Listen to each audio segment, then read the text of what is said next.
আসসালামু আলাইকুম। আজকে আমরা আমাদের এই শর্ট ভিডিওতে ইনশাআল্লাহ তরুণাস্থির প্রকারভেদের যে উদাহরণগুলো আছে ওগুলোর মধ্যকার কনফিউশনগুলো ক্লিয়ার করব।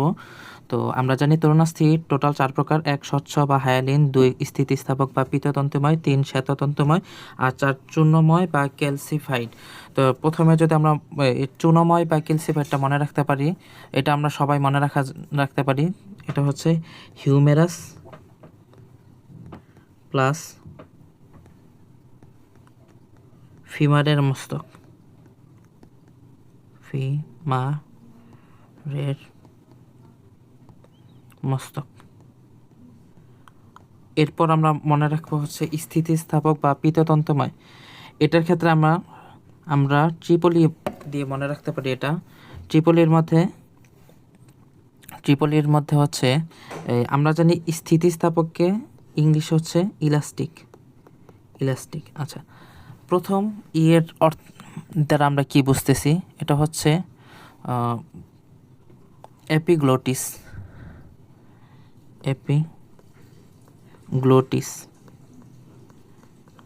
এপিগ্লোটিস বা আলজিভা।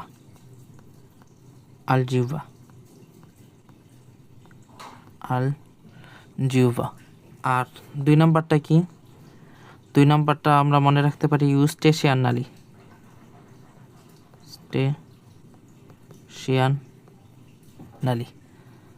আর 3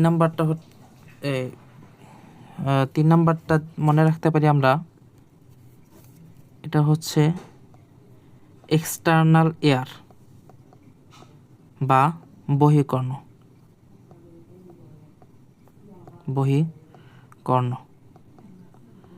আর পরবর্তীতে শ্বেততন্তুময়টার ক্ষেত্রে আমরা মনে রাখতে পারি হচ্ছে শীতে সীমা নামক এক মেয়ের, সীমার হাতের কপি মানে ফুলকপি আর কি, হাতের কপি অস্থির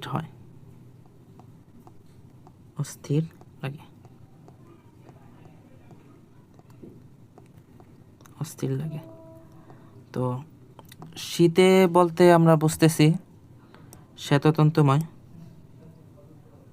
এটা হচ্ছে শ্বেততন্তুময়। আর এরপরে হচ্ছে কপি দিয়ে আমরা যে কপির ক্ষেত্রে হচ্ছে কোষেরুকা দিয়ে মনে রাখতে পারি, কোষেরুকা,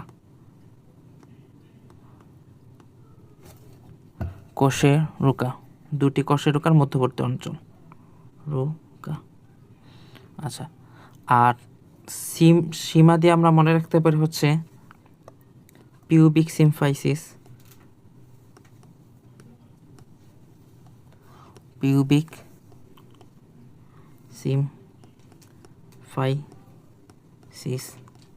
আর অস্থি দিয়ে আমরা মনে রাখতে পারি অস্থি ও টেন্ডনের সংযোগস্থল,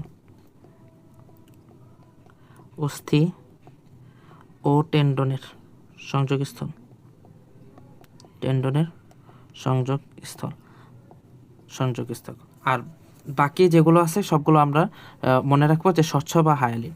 তো আজকের ভিডিও এতটুকুই থাকুক। আসসালামু আলাইকুম।